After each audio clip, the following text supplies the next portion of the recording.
Bismillahirrahmanirrahim. Assalamualaikum warahmatullahi wabarakatuh.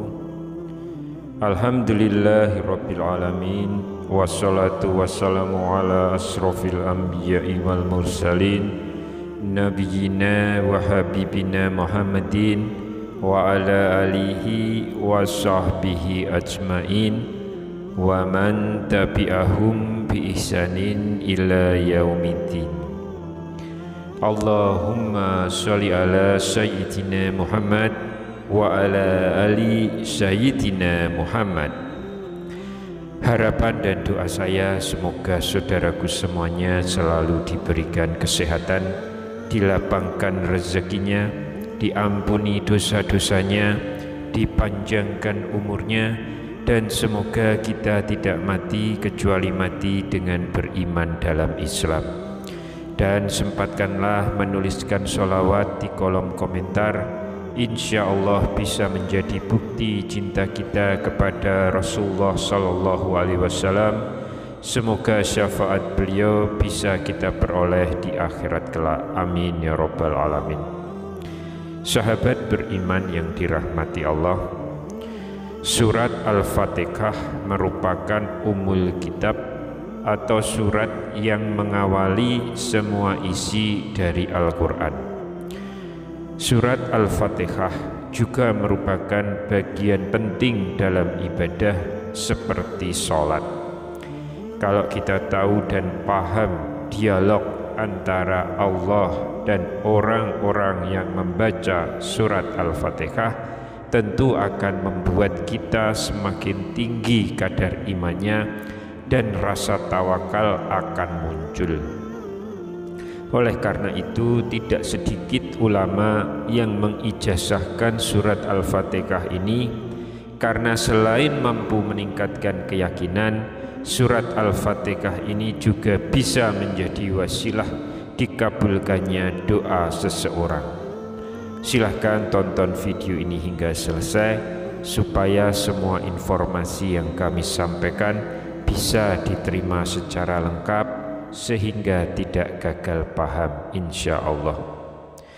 Sahabat beriman yang dirahmati Allah, ijazah surat Al-Fatihah ini berawal mula dari Syekh Abdul Qadir Al-Jailani, kemudian mengalir ke para ulama, ke para kiai, dan kemudian terakhir ke masyarakat banyak.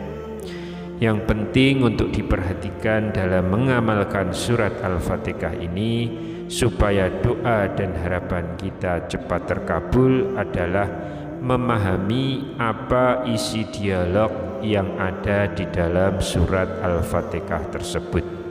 Dalam sebuah hadis qudsi, Allah Subhanahu wa taala berfirman bahwa aku membagi surat Al-Fatihah ini menjadi dua bagian, untuk aku dan untuk hamba-hambaku.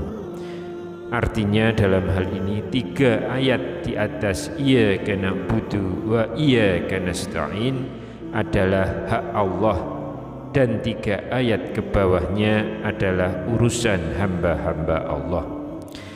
Jadi ketika kita mengucapkan alhamdulillahi rabbil alamin, maka Allah menjawab, hambaku telah memujiku.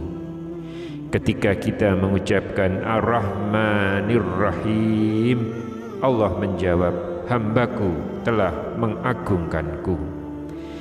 Ketika kita mengucapkan Maliki Yaumiddin, Allah menjawab, hambaku telah memujiku.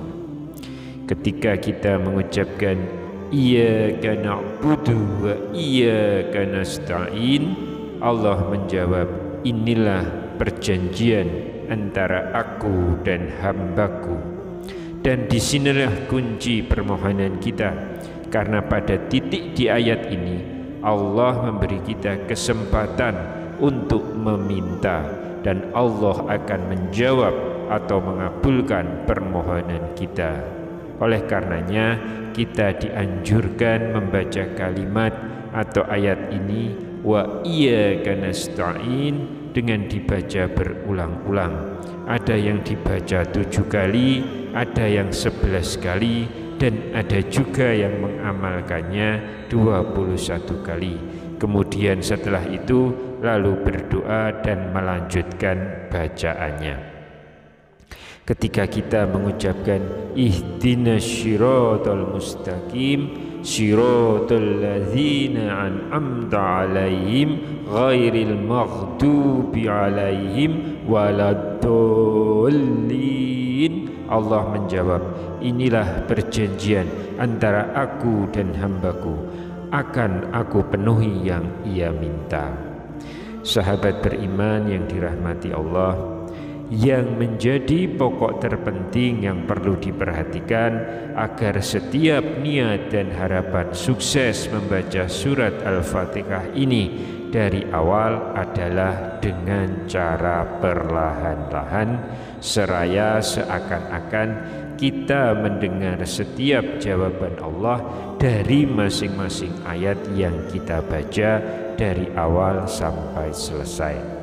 Tidak cukup hanya mengambil bagian pokok terpentingnya saja pada kalimat wa iyyaka nasta'in dan diisi dengan doa kita sampai selesai, melainkan mulai dari awal surat kita betul-betul harus meresapi setiap bacaan kita. Sedangkan untuk mengembangkan surat Al-Fatihah ini, waktu yang bagus menurut para ulama adalah di waktu sepertiga malam ketika sholat tahajud. Semoga dengan membaca dan berdoa menggunakan surat Al-Fatihah ini, segala harapan dan permohonan kita diijabah langsung oleh Allah Subhanahu wa Ta'ala. Amin ya Rabbal Alamin. Wallahu a'lam bishawab. Subhanakallahumma wa bihamdika asyhadu alla ilaha illa anta astaghfiruka wa atubu ilaik. Demikian yang bisa saya bagikan pada kesempatan kali ini. Semoga pembahasan ini dapat memberikan manfaat untuk kita semua. Amin ya Rabbal Alamin. Wassalamualaikum warahmatullahi wabarakatuh.